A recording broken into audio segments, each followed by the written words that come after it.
It's another beautiful day in San Diego, but this melon series has been a huge disappointment thus far.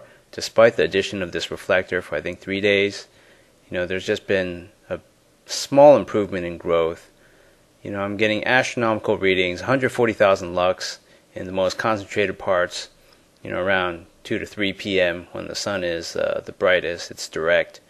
And I'm taking all these measurements because I just want to get a feel for how much light these plants receive in total, reflecting off the sand, direct light, and reflected off the solar reflector. And I'm estimating in some, times of the day for certain leaves, they're getting up to 200,000 to 300,000 lux, which might be too much. I mean, they might just get fried, but I would think that shouldn't happen to a full sun plant.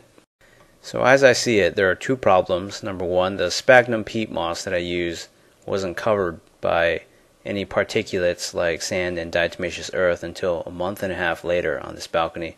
So in the process of getting wet and drying out, it clumped up, and that means maybe a lot of the roots for these seedlings didn't really have access to soil. They were just touching air pockets that may have been moist, and that's terrible for absorption. And number two, there have been some fungus gnat sightings just on the balcony. They're not coming from the indoors, and thus by my covering of this pot with diatomaceous earth and sand, I'd still have to wait it out a month. And as you can see here, 10 days later, I'm not sure if some of these smaller ones fried or got eaten by fungus gnats, or just didn't have enough contact, in terms of their root systems with the soil mixture.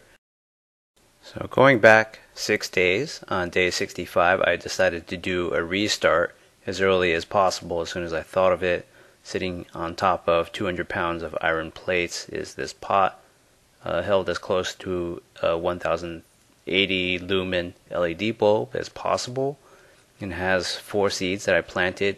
I can tell this one's the winner, and that's just a stub. Its leaves got ripped off, or maybe it didn't have them. This one has a folded up cotyledon, but I can tell this is second place, and this one is missing a leaf.